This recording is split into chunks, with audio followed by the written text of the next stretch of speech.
Welcome back to the Historical Movies Podcast. In this episode, hast thou made some unholy bond with that goat? It's The Witch.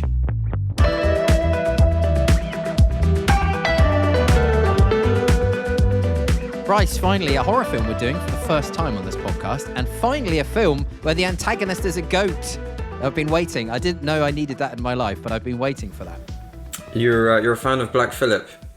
Big fan of Black Phillip. We'll get on to Black Phillip, the possessed goat. Have you read the stuff, the behind the scenes stuff about the fact that they could not control him whilst filming, and he injured Ralph Ineson, who plays the main character, the father, William, quite badly by rutting him. Yeah, it was quite funny.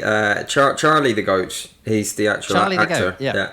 That's right, yeah. So they couldn't control him. I mean, it's almost as if he is actually possessed by the devil. So this was a Robert Eggers, the director, his directorial debut, a horror film, which in many ways, Bryce, this isn't really a horror film. It was a traditional kind of horror film of the more modern era. When you recommended this movie that we do this next, I was thinking a horror film, great, something new for us, but I don't really like horror films. It's just not my thing. You know, I know a lot of people like them. I just can't. They kind of always leave me a bit disappointing. But this film doesn't have any jump scares. Do you get a bit scaredy? Yes, that's the problem. I get too scared. But it doesn't have any jump scares, and the editing and the direction hides most of the gore. It's not really about the sort of the goriness that you get and jump scares you get from a modern horror film. In fact, instead, we've got possibly one of the most immersive films I've ever watched. You know, this kind of... I really believed I was in 1630 New England, living this life as a Puritan, follower, Puritan believer, and this rather miserable existence. This film wonderfully portrays the miserableness. Sorry to all our Amish listeners, but how miserable it must have been to live at this period and this time. Yeah, yes, and as such, it is a little bleak. It's very bleak. However, if you think this is bleak, then I would urge you to check out Eggers's The Lighthouse, which is bleak, bleak, bleak. William Dafoe and Robert Pattinson necking turpentine in black and white for about 2 hours. That's bleak. This is not quite as bleak, but yes. So I think this is. I've heard it described as a folk horror. Yeah. And I think what does that mean? Well, I think what I mean by it is kind of what you've described there. It's horror without the modern intrusions, without the jump scares and without the reliance on CGI, etc. It's the first feature starring Anya Taylor-Joy, the English Argentinian American actor. What I really like about it... That's a lot of passports she's got there. Yes, and you've mentioned before on this pod about great faces in the movies, and she has she has a perfect face for that sort of role, you know, the sort of pubescent girl role, really. And what I really like about it as a folk horror is it leaves open the possibility of genuine diabolism, which I think is really good because, well, as an aside, a few years ago, the Scottish government released an official pardon for women and men, of course, many men, who were prosecuted for witchcraft. And I heard about this and I thought, well, that in many ways that's very progressive and commendable. On the other hand, well, that was the moral and religious universe of the time. It's a little bit silly in some ways to apply our values back to that. I mean, you can argue that either way. But in coming back to this film, I think it captures the reality of evil for those people, where Satanism, evil, Satan as a realistic presence was within the mindset, you know. It's you know, another sort of famous theatre piece film about this period, of course, is Arthur Miller's The Crucible, which is great, but of course it's transposing the 1950s Red Scare onto the 1630s. What Eggers has used here is really authentic. It's a sort of expression we use quite a lot on this pod, to use sometimes fantastical source material to achieve authenticity. And so for me, it really works as a folk horror in that way. A lot of the script, a lot of what the characters say is taken directly from contemporary sources of witch trials and stuff. You know, it's taken directly from that stuff. We should maybe explain then, like, what these Puritans, their hardcore religious beliefs, let's say, they went to America to build a purer form of religion, right? They're like Catholics, but they wanted a purer form of Catholicism. No, they're Correct me if I'm wrong here. They're certainly not Catholics. Protestants, the other ones. But they're also Calvinists, and this is something they believed in predestination. So this is something I find such a hardcore belief I have problems believing in. So basically, God has already determined who goes to heaven, who goes to hell. Most people are going to hell. And the only way that you can work out if you are blessed and will go to heaven is to study the Bible. Society is very important for them. So the society in which they live, listening to the priest, having communal services is incredibly important for them. Yeah. Okay. It's very important. It's very important. It is. I'm not a religious person, so apologies to our religious listeners. Listening to the vicar, help me out here. Minister, listen to the minister, right? But my point is that what's important, I think, is that because these people are isolated, then this is creating all kinds of stresses upon them because of their religious belief is that the community is so important, the religious community that they're in. And historically, in these isolated communities, in this period in North America, it's more likely that people are suffering from a sort of paranoia and uber stress, which creates then the environment for people to believe in witchcraft. Yeah, absolutely. Within the Calvinistic mindset and belief system, which is coming, of course, from the Reformation, we come back to this theme of evil. Evil is a daily threat, and it is your responsibility as hopefully a member of the elect to daily combat that. And that's the providential mindset these guys are in. And we come to the really horrific loss of the baby in this film. That was Satan winning. The death of an unbaptized child. That's the mindset of the time, and I think it's really good because this film is true to that mindset. That Puritan migration to North America was, the impulse came from they like to cite Matthew, the Gospel of Matthew 5:14, the city on the hill. You're the light of the world. A town built on a hill cannot be hidden. They have the mission to build this city as an example to God. You have to build this city on the hill, and you have to live by example. But within that predestinarian Calvinistic mindset, which is of course very much rooted in Reformation Europe, we come back to this idea of evil and the evil to be combated. And of course the movie here starts with the fact that the dad is so Puritan, he's kicked out of the already laced up Puritan community. The doors are shut. he's a zealot effectively. He's too pure for the Puritans. These people believed in a world of spirits and devils, and I think because their hardcore beliefs to our modern thinking anyway are so odd that they have this.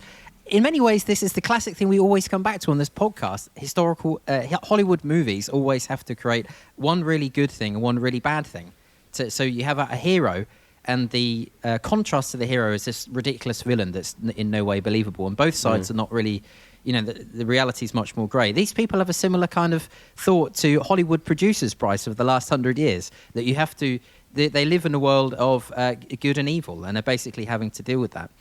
What I love about this film is that I think reading about it and looking at people's thoughts and so on, there's basically two interpretations which are left open. And reading what the director has also said about it, you can believe that Black Phillip really is the devil, or you can believe that they're all suffering from psychosis caused by stress and isolation.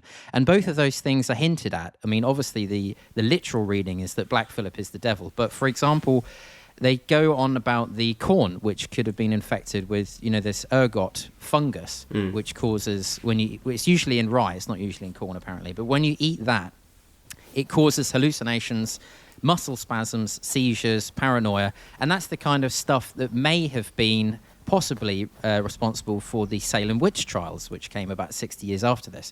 So it's left open to interpretation, I think, this movie. Do you take it literally, that Black Phillip is literally the devil, or do you take it as a study of, like a drama, basically, a drama study of the human psyche, the family unit, that basically goes mad because of the stress that they're under, the difficulty of living in this new world? And I love that film is, I don't really want to make my mind up either about that. I love that it's open to interpretation. And I think for me, this is why this movie is such a good film and such a good quote-unquote horror film. Because in a lot of horror films, I always get disappointed at the end and think, so that's what's going on. You know, like The Shining, for example. I'm a massive fan of Kubrick. I just can't really get on with The Shining. Don't like that film at all. You go all the way through the movie, you think, oh, this is interesting. What's going on here? What's going to be the reveal? And the reveal at the end of the picture frame, and Jack Nicholson's in there, and you think, okay, that's the reveal.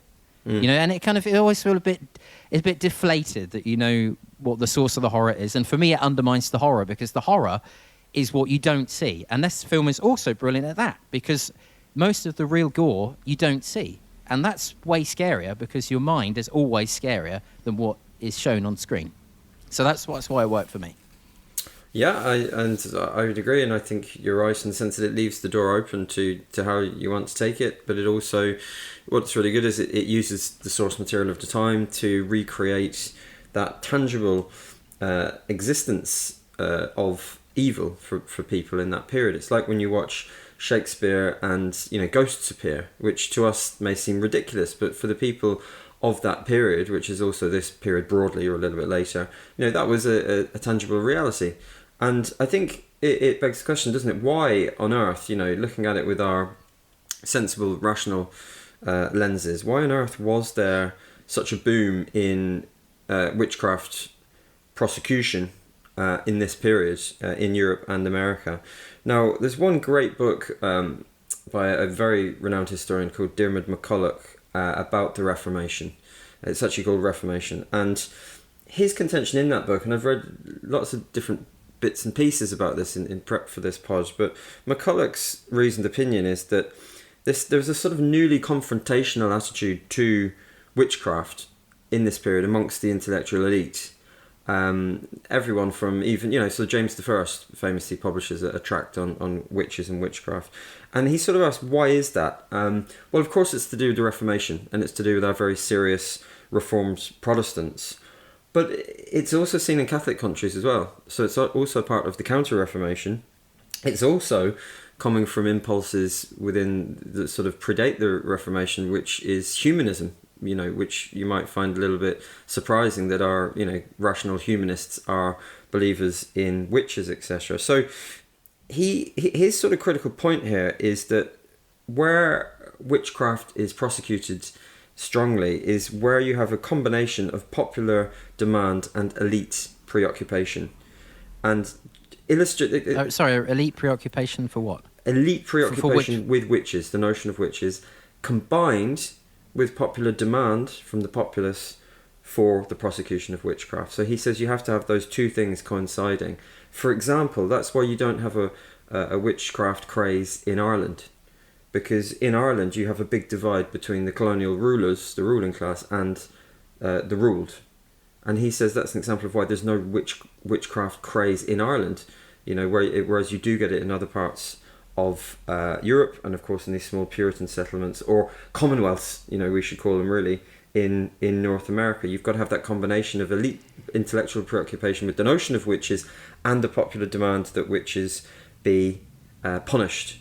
So you've got to have that coincidence of belief amongst elites and the ordinary people. And it's really easy to see, isn't it, then, as you mentioned there, a small Puritan commonwealth like this, why the witch craze sets alight in that context. Well, I often read about witches. It's very interesting, witchcraft. I've got the biography on my shelf, a biography of Mathew Hopkins, the Witchfinder General, which is, if I made a horror film, it would be about that. That was the English Civil War, guy in his mid-20s who went crazy, torturing people for witches, which we'll get onto, I think, again later. But you often read that it's to do with people that have personal vendettas against people within communities, that they prosecute their vendettas against, the local old women, usually, to get back on them or to get their property or, whatever it is. But that also seems to be a common thread. Well, I think, yes, and I think it is worth mentioning, in some analyses of this movie have, been very gendered. And of course, I think it's worth mentioning the misogyny of witchcraft prosecution. The Malleus Maleficarum, which is the sort of anti-witch handbook published in Strasbourg in 1487, is a very misogynistic text. I read that. Is that basically the first incel? Well, that's my theory. Well, at the same time, I don't think you can take this film, or indeed the witchcraft craze that it depicts, as a strictly feminist reading, that witch persecution is simply sexist oppression, or that it's just singling out weirdos within the community. I think as this film I think makes the point, it's a lot more diluted and sort of multifaceted than that, if you see what I mean. It's fascinating. You look at the history of witchcraft. I just mentioned, there's no witchcraft craze in Ireland, ostensibly because of that division between rulers and ruled. Another place where you don't, again, some of the unlikely heroes of the witchcraft craze are like the Spanish Inquisition, who of course have justifiably a very bad name within history for their horrible torture and oppression of innocent people. But the Spanish Inquisition are much more sceptical about witchcraft in that context. It's when you start reading about this, it's very much dependent on context. And when you're talking about, as you said before, these small Puritan commonwealths in North America, I think you can start to understand why a craze would take off in that context, and perhaps why it doesn't in other contexts within Europe. Between 1400 and 1775, I've got here, about 100,000 people were prosecuted for witchcraft in Europe and British America. Between 40,000 and 60,000 were executed, almost all of those in Europe. And the highest was in Germany, apparently Germany. Over here where I live, they were really in for the witches. So this movie, I think, part of the reason why it's so effective is because it's so immersive. And if you look on the Wikipedia article, it says language, early modern English. And of course, we've got all these thy and thous in there. And of course, we've got the wonderful lead character, Ralph Ineson, with his almost unbelievably gravelly Yorkshire accent. Listening to what Robert Eggers wanted from this movie, it was that he wanted to basically make the whole point of it is it's scarier if it's more believable. If it's more down to earth. Yes, and I think one thing we've mentioned on this pod before is I've always liked how I think we discussed this with Napoleon, how paintings inspire movies, and in depicting that scariness and nightmarishness, Eggers turned to Goya. Obviously Goya, again, another sort of Spanish aside, Goya is painting in a later period, but his sort of nightmarish depictions of, well, I suppose what we'd call today mental illness, and particularly the witch's Sabbath. And if you think of the other Goya paintings, like Saturn devouring his sons, like very, very nightmarish stuff. And he says, Eggers, doesn't he, that he's sort of inspired by those kind of images. And I think you can see it. It's certainly in the depiction of the witch's Sabbath. You can see that, can't you? Well, there's definitely things in this movie that stick in my mind. I often think, should we include a new question for our list of questions at the end, which is, what's your favourite shot? But I find it a bit difficult as often to come up with one shot in a film. But in this film, my favourite shot is when the mother lies in the grave, which I understand is a reference to some kind of painting. I don't have that to hand, what painting that is. But there's also a shot when she's being tricked by the devil and the raven is eating her breasts. Horrific scene. But that is lit exactly, and it's composed exactly like a typical, I think, painting of that period. When I saw that shot in the film, I thought, it looks like it's been pulled directly from a painting. You're probably thinking of Vermeer or something, from... I'm not well versed enough to. I'm probably thinking of Whistler's Mother because it appears in the Mr. Bean movie. Well, no, that's way too late. I think if you stuff like Vermeer, again from our Northern Protestant context there, I think you can definitely see that, and I think that really makes this film. I think as well the source material which he uses is really good, and it explains, of course, the language. I think what we're really looking at here is the progressive evolution of the Brit abroad, because these are effectively Brits abroad, but they're not eating egg chips and beans in Benidorm with a pint. They are on their mobility scooters. On their mobility scooters. These are a very different breed of Brit abroad. Are they better or worse? I'm not quite sure. Tell us, listeners. I think, to be honest with you, I think I'd rather hang out with these guys and be pray to a witch than hang out in Mallorca with a load of red-faced, high blood pressure expats. I think I'd probably rather be in Benidorm necking pints than living in misery in 1630s colonial America. Anyway. One thing that catches your eye when you watch this movie is me anyway as an editor, is the aspect ratio which in this movie, which because it's so less wide than even a 16:9 display, It's at a ratio of 1.66 to 1. Now, most films are wider, basically, a lot wider than that. And more modern films have got even wider. So, but I didn't realise this. It's actually the same original aspect ratio as Barry Lyndon. Now, I find that incredible because I'm going to have to interrupt you there. I'm going to have to start fining you for the amount of times you mentioned Barry Lyndon.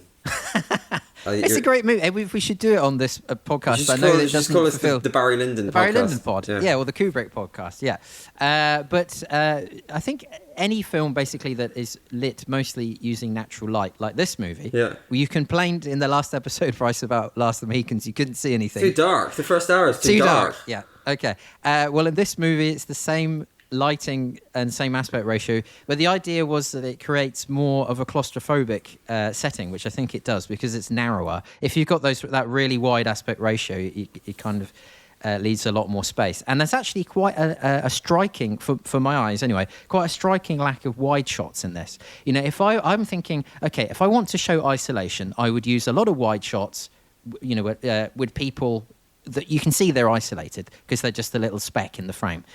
I think what they prioritized is the claustrophobia of the family unit because it's based around the family unit, and that I found that very interesting that it's shot like that. The lighthouse is almost a square, almost 1-to-1. You know, I don't know when I haven't seen that film, but you know that's even tighter in than this. It's even more claustrophobic than this movie. I think it works very well. Also, because it's set in a lighthouse, yeah, of course. Indeed. Yes. Black Phillip, possibly my favourite character in this movie. But I also looked up, I'm a big fan of Witches' familiars' names. I found a few. Which of these do you like? Elu Mauser, Pie Wacket, Peck in the Crown, Grizzle Greedy Gut, and my personal favourite, which was a dog with the head of a bull, Vinegar Tom. Vinegar Tom. Any of those taking your fancy, Bryce? Was it Pie Whacker? Can I be Pie Whacker? Pie Wacket. Pie Wacket. I'll be Pie Wacket. All of these names come from a person who was sleep deprived for 4 days and tortured by the Witchfinder General, which we'll maybe come back to later. Time for a very short interruption. It's Ross here. Thanks very much for listening on YouTube. Don't forget to check out all of our other episodes, and we'd love to hear from you, so leave us a comment. And any sharing or liking or subscribing you can do would really help the podcast. So thanks a lot. Should we get on to our list of questions? Sure. Are you ready? Sure. Okay, so today's trivial trivia. This film was made with the participation of the Northern Ontario Heritage Fund Corporation. This section, Bryce, too long, too short. This is 92 minutes long. I think that's perfect length for this movie. What happened to the 90-minute movie? Yeah, I don't know. I think it's perfect length, yeah. Yeah, it doesn't need to be any longer, for sure. I know you've suffered in recent weeks because we've done a lot of sword and sandal movies from the 60s, which go on for about 4 days, it seems. You know, because these used to be great events. When you went to the cinema in the 60s, 50s or 60s, you know, you pay your ticket and you want to be over embellished with everything. You don't mind that the film's that long because, you know, you don't have a TV at home maybe and you're not subjected to that. Now, films have got shorter. I'm not saying that's a good thing or a bad thing, it's just different. But what happened to the good old 90-minute film? I remember, like, growing up in the 90s, you could sit down and be entertained just for 90 minutes, an hour and a half, and that was it. And I'm very pleased to say this is a 92-minute film. Like a football match, only without half-time oranges, yeah. Yeah, like the intermission in El Cid. Too Young, Too Old. Well, everyone's the right age in this movie, so there's no biological impossibilities. Even the baby. Or fathers, even the baby, yeah. So who's your favourite character or your performance? Is it Black Phillip, Bryce? No, for me, Charlie the it Goat? has to be the baby. No, not the baby, not Black Phillip. Charlie the Ghost, who gets an honourable mention, of course. And of course, I think, you know, there's little doubt here. I think Anya Taylor-Joy is brilliant as, you know, teenage girl lead role, really. But I think it's Finchy from The Office. Yeah, Chris Finch, Ralph Ineson. Good rep. What went we out into this wilderness to find? He says at the it's start, great, isn't it? At the it's tribunal. Very enjoyable. At the tribunal. I mean, imagine saying that after 6 or 7 pints. What went we out into this wilderness to find? And I think he's very good. I think as well, we should mention here with the dad, there's some fantastic dadding in this movie. Yeah. Mostly angrily chopping wood. When he's pissed off, when he's scared, when he's angry. In fact, to deal with most of his emotions, he gets off his shirt and he angrily chops wood, which I think is a very, very, very good piece of dadding.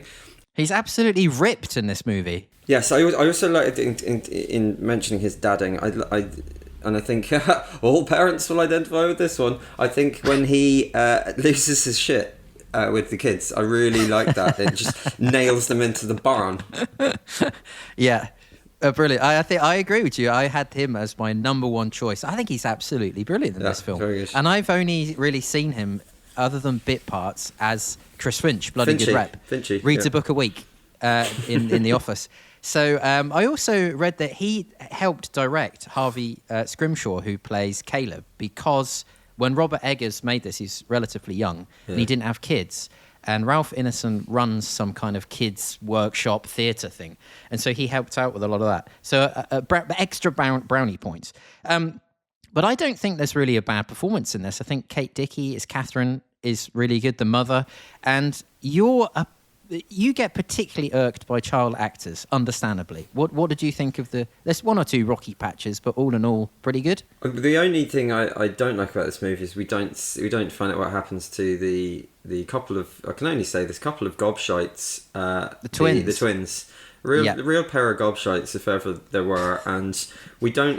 Presumably they die. They're part of the body count, I think, but I don't think we ever find out what happens to them. So I actually like to see them be killed because there's such gobshitery. There's levels of gobshitery with them two, including ratting on their own siblings, and but they're very convincingly gobshite. It's always the twins. I didn't realise to begin with, or maybe I missed the line at the beginning, that they're actually twins, because it would have alerted me. This is a horror film. It's always twins. They're always like evil. Nail them into the barn. Nail them into the barn. That's what I think. Yeah. If apparently in the original script, there's a scene that's been cut out in the final cut, but in the original script, it's said that the witch kills them in the barn. They're killed by the witch, who comes in through the air, through the shed that they're nailed into. She's quite sexy, the witch, actually. I know she... in her sexy form. Kills a baby and robs its blood on her body. It's sort of not... it's not the kind of acceptable behaviour. I'm not saying that, but she's... in her Sarah Stevens, who's the lady that plays the young witch, she's quite sexy. Oh, yes, because of course she turns into an old hag then, doesn't she? Yeah. Each to their own. Favourite scene then, Bryce? I've got problems, you just mentioned it. When William is killed, I've got this part of the film. First of all, I think he just gets killed too quickly, because he's kind of the male role in this movie. He's the paternal lead, and you think, isn't there something a bit more clever than just getting rutted by a goat? No, I like that. So I've got a problem with that. It's very sudden. Very gory. Yeah. Plus, he gets rutted into his wood pile, which is I found that a bit kind of like, yeah, okay. Shouldn't have chopped all that wood. And also, Nobel Prize for movie physics. Look at that goat's horns. How is he impaling William with those rounded horns? Because he's the devil. Okay, a question answered. So that wasn't my favourite scene. My favourite scene is, which is quite harrowing, which is when Caleb dies, that scene, and the twins are possessed. Amazing acting truly amazing acting. If you think that kid is 13 when he made this. When he's possessed, it's very unsettling. It's very well acted. For me, my favourite scene is when the dad nails the kids into the barn with the goat. I just find it very satisfying. What about then one of my other favourite scenes, of course, is when Black Phillip speaks. Would thou like to taste butter? Would thou like to live deliciously? It's good, isn't it? Yeah. And that final scene then when she kills her mum, changes her clothes, and then goes nude into the forest, and then we see all the witches. Yeah, I have to say, in when Black Phillip speaks, it did remind me of. I think this film does owe something to. I don't know if you're familiar with the wanky oeuvre of Lars von Trier. Yeah. And what's that movie where the fox speaks and he says "Chaos reigns"? It's a very unpleasant movie. I don't know. It's very unpleasant. But yes, it does. At times it owes something to von Trier. I think we have to say that. I'm entering Sude's corner now. Yeah. But yeah, I think if we're getting on to, may I get on to companion movie? Please. You know, the famous like depiction of this period is Arthur Miller's The Crucible. Yeah, and I thought that was a snooker stadium. But carry in on. Sheffield, no. Yeah. The Crucible, the witchcraft trials in the 1630s New England. Now, I had to show the 1996 adaptation of The Crucible, starring DDL and Winona Ryder. Daniel Day-Lewis, yep. To students recently. And I actually stuck it on. I was covering for a colleague who was ill, so I stuck the movie on, and then I went back to see how they were getting on with it after an hour or so, and they just totally switched off. They weren't watching the movie at all. And I think, had I shown them this, I think they'd have been gripped. And I think it's a good sort of companion piece, because I think, with all due respect to Arthur Miller, I think DDL actually married Arthur Miller's daughter. That's probably the link there. Yes, that's correct. But, you know, this is so much of for me, a better depiction, a very different, but a better depiction of this era, because it's folk horror and because it allows for the possibility of diabolism, which is faithful to the time. And for me, that's why it works. I don't know anything about, as you may have picked up on, I don't know anything about The Crucible, so I've got the 1968 good 60s film, Vincent Price Hammer horror Witchfinder General for this, which follows the exploits of Mathew Hopkins during the English Civil War, a similar period of stress and strife in which basically a guy in his early to mid-20s was able to run around, but proclaim himself as the Witchfinder General and torture women to death for being witches. Fascinating history, which we should, that film's crap, but we should do it, because the history I find absolutely fascinating. I love these periods of history where everything's sort of in a flux and you're not really sure who's in power, and then that allows people to insult. Another great film for that is Three Kings, you know, with Clooney and Ice Cube and Mark Wahlberg, where it's the first Gulf War, and there's again that flux, that power shift. No one's sure who's in, you know, it's the middle of a war, and it allows them to basically behave like assholes. But it always gives a great background, a great kind of believable setting. So anyway, Witchfinder General would be my companion film. We have to ask, Bryce, of course, which part should Mel Gibson, or, as we now have asked the question, or Daniel Day-Lewis have played in this? Well, it has to be the patriarch, of course, doesn't it? Can you imagine shirt Gibson? Shirt off chopping wood, absolutely. I can imagine alpha male Gibson, righteous hypocrite, in the righteous hypocrite role. I think he'd be made for that. Ice Cube, I think, may be a little miscast if he was to appear in this. I must argue. I think in terms of who I'd like to hear from, you usually ask who should do the commentary. I think we need to hear from Satan himself, Beelzebub. I had the same thing. The Prince of Darkness. Yes, I agree. Yeah. Black Phillip. Explain what he was at. Ozzy Osbourne. What was he at with all this? Yeah. Would thou like to live deliciously? Well, he doesn't have a Yorkshire accent. What won't be out until this wilderness to find? I think that's the best line. Well, actually, this brings me on to Hall of Fame, because for my object that goes into our museum, Bryce, it has to be thy mother's silver cup. Is there any answer to that? It's got to be, surely. Yes, it's a great device, isn't it? And thy mother's silver cup. It's almost a MacGuffin. And Anya Taylor-Joy rightly later upbraids her father for being a righteous Calvinistic hypocrite of the highest order, for not admitting to. Because he sells the cup, doesn't he? To try and tide them along. He sells thy mother's silver cup. He's actually rubbish at growing crops at. Rubbish dad. He's a rubbish frontiersman. I'll tell you that.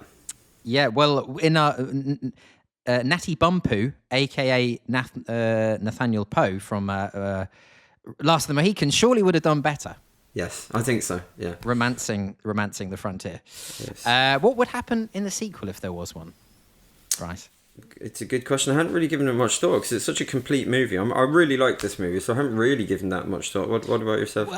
Well, I saw some, I don't know where I saw it, some YouTube comments, I think, on a video analysing this movie. And quite a lot of them were saying that they'd like to see then the next film would be Anya Taylor-Joy, which I always get confused with Mary Tyler Moore, the names, but very different people. But she would then be the witch that is then older and then haunting other people, like in a similar setting, but then she's like the main antagonist, rather than Black Phillip, but I think Black Phillip is a great protagonist in this. Well, we could go on to the Salem witch trials. I don't know if there's been a movie of the Salem witch trials, which happened 60 odd years later. The Crucible. Oh, that's what. Sorry, I wasn't paying attention. Obviously, when you explained it earlier. So we could go on to that. When they killed, I think 19 people are executed, weren't they in total? I've talked about the. I have problems with the impaling, so we've done that. So have you got anything for Suits Corner, Bryce? Well, I do. Yeah, you were briefly in it. I was just in it when I was talking about Lars von Trier, who the Suits love a bit of Lars von Trier. I don't really have anything for it. Very faithfully to Sue's Corner. But I did read a review which I certainly disagreed with. Simon Abrams on the Roger Ebert, or is it Ebert website? We mentioned Roger Ebert quite a lot. Roger Ebert. The wonderful Roger Ebert. Quote, this film is a feminist narrative about women and the patriarchal stresses that lead to their disenfranchisement. Agreed. And we've mentioned the sexism, the misogyny, and the injustice dealt out to women in this movie. As embodied really in Anya Taylor-Joy's character in many ways. But I just think it's a little reductive to sort of reduce it to one strand like that, to say that this is a film about gender and sexism. And you can't really do that with Witchcraft either, in my opinion, from what I've read on it. It's very multi-layered and informed by context. And of course it's sexist and patriarchal and all the rest. But I think that this movie, to come back to this movie, to reduce it to that one narrative strand, I think, risks sort of, in some ways, kind of doing a disservice to this movie. I think this is, again, wanting to sound like a sued myself, it's a very multi-layered movie. It's layered. It's made like that. Yeah. Yes, as far as I understand, there were quite a lot of so-called white witches during this period, which were people, helpful witches.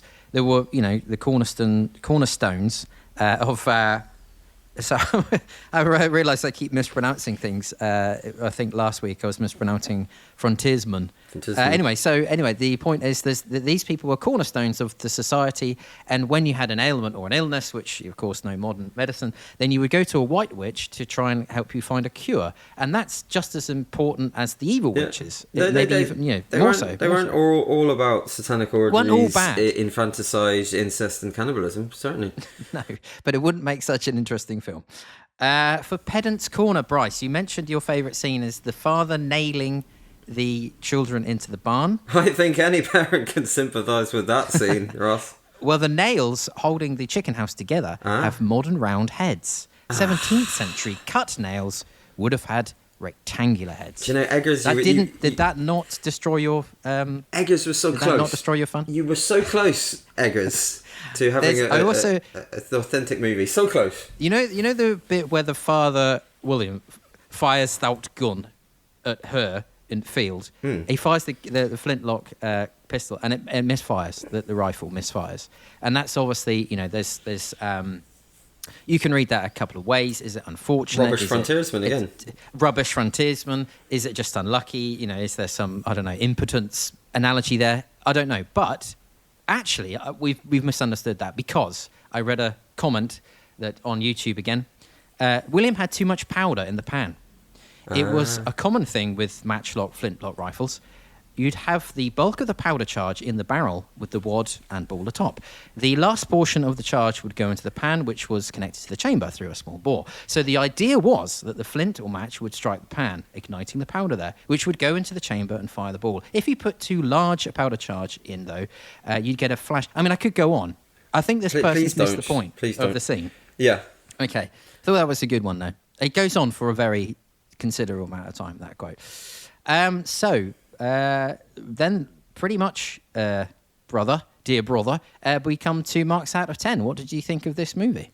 I really enjoyed the Vich, which is how it is stylized. Stylized. I think it's a great movie, actually. I know sometimes I can be a little bit parsimonious and ungenerous with my scoring. And I think, Bryce, any parent can sympathise with that. Well, you've got to see this movie as I think really, I'm going to sound like I'm in Sue's corner. Yes, again, it's defined for me the genre of folk horror because of all the positive attributes which we've spoken about there. It's dedication to the source material. It's leaving the door open to the realistic prospect of diabolism, which is faithful to the time. And so as a historical movie, I think it's wonderful. And there's some brilliant performances in it, not least from the Ghost himself, or Charlie the Ghost. So I'm going to give it a 9 out of 10. GOAT in name and also greatest of all time. The guy who played him was nominated for an award by some obscure publication for Best Villain in 2017. Well, they do have the guy who plays the voice. Do they not have an animal Oscars? They certainly have a dog Oscars, don't they? They've got an animal Oscars. They've got a dog Oscars for sure. I know that for sure. So anyway, I'd give it a 9. How many would you give it out of 10? I gave it an 8.5. Oh, okay. Also very high score. Yeah. I thought really, really enjoyable film. I just have a problem, to be honest. I think the endings just felt a little bit rushed. You know, to be honest, when you've got these movies, I'm always a bit somehow disappointed when you've got these movies that are the build up. I always feel that there's somehow it never kind of quite fulfills my wish. I mean, I'm probably being too critical, but I gave it 8.5 for all the reasons that we've gone on about. Really immersive, brilliantly shot, well directed, fantastic editing, fantastic direction, brilliant performances. I think it's just an absolutely fantastic film. It did divide people. Here's a chance for you to have a go at the not our listenership, because they're a cut above, but the common public price. On Rotten Tomatoes, it's got a 91% score from critics, but only a 61% score from audience reviews. Yeah, I mean, look, I was aware of that this was a critical success, wasn't it? Received rave reviews from the critics. The general public didn't like it. Well, look, I say to the general public, go and watch Disney's Cars or whatever other crap you want to watch. But it doesn't remove from the fact that this is a brilliant movie. And if the general public don't like that, well, then they can go on and they can, watch their ridiculous trash with just a lack of taste. I mean, this is a brilliant movie. Well, I've got another bogeyman for you. Go on. And basically, it's our friends in the marketing department, because as far as I can tell, this was marketed as like a modern horror movie. And if you go into this movie expecting a horror film, I was delighted that it wasn't that kind of jump scary stuff, because it just doesn't do it for me. It's not my cup of tea.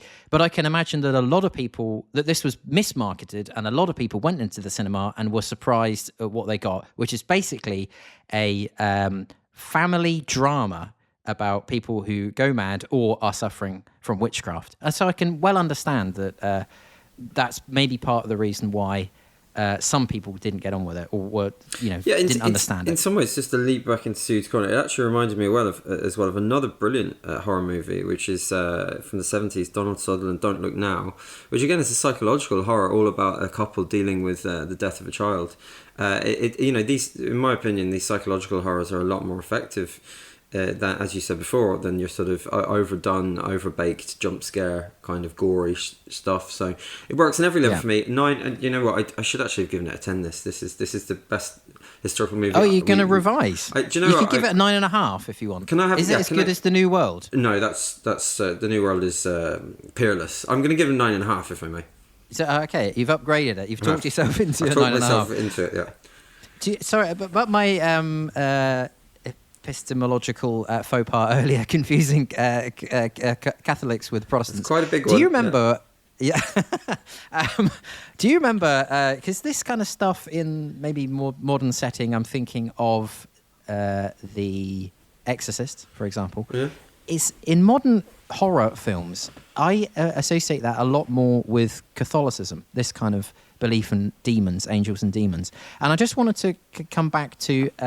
Do you remember we were once looking for a picture of our great uncle Daniel, wasn't it, in Maynooth Seminary? I was telling this story to colleagues recently, actually, and I was actually telling it to a colleague who is would be of the Protestant persuasion, would be a Unitarian, and when I told them this story, which I'm sure you're going to relate, she basically sort of scoffed and, in so many words, said stupid Catholics, and Well, with their superstitious nonsense. And when you tell the story, perhaps listeners might agree. well, I think you're a better raconteur than I am. So I'll set the scene that we almost missed a flight because we took a diversion from Dublin, where we were catching our flight back, to Maynooth, which is not too far away in Ireland, but to go to a seminary, that's somewhere where they train priests, to look for a picture of our a great uncle, I think, Daniel McNamara. Hickey. So we did find the picture. It took some work, didn't it? Because it was but his name was written in Irish.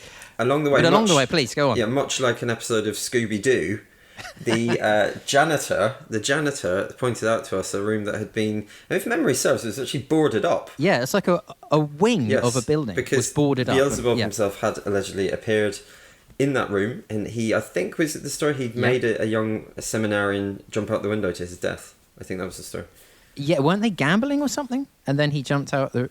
In any case, I think the point you're making is you're right. In Catholicism, superstition probably dominates the modern genre of this kind of thing. Illustrated by the fact I watched a really crap movie recently. I can't remember the name of it, but Russell Crowe was playing an exorcist, of course, a Catholic priest exorcist. So I get your point about that. So it's good, isn't it, that we have in this movie the other side of the story, which is the zany Puritans and their the limits of Protestant wackiness as well as Catholic superstition. The lesser spotted Protestant spiritual wackiness. The only other thing I remember about that particular anecdote, Bryce, is the fact that I think a priest went into the room and his hair turned white instantly. Now that surely is either provable or disprovable. Surely you can find that priest, unless he's hiding it with Just for Men. And work out whether his hair did instantly turn white, a la Twin Peaks, when the father, his hair turns white. I'm not going to ruin the twist in that for anyone who hasn't seen it. So that was The Witch. I really enjoyed that, Bryce. Great recommendation from you. If you're listening on YouTube, please do leave us a comment and subscribe and a like. That really helps. Any sharing you do is very much appreciated. And on any other platform, if you've got time to leave us a review, that also would help this. That would help the podcast massively. So thank you very much. And we'll see you in the next episode of the Historical Movies Podcast. That's it for this episode of the Historical Movies Podcast. Don't forget to leave us a review on your chosen podcast platform. Spotify and Apple Podcasts make a huge difference to the algorithm. And if you're on YouTube, don't forget to leave a comment or a like or subscribe. Thanks very much for listening. We'll see you in the next episode.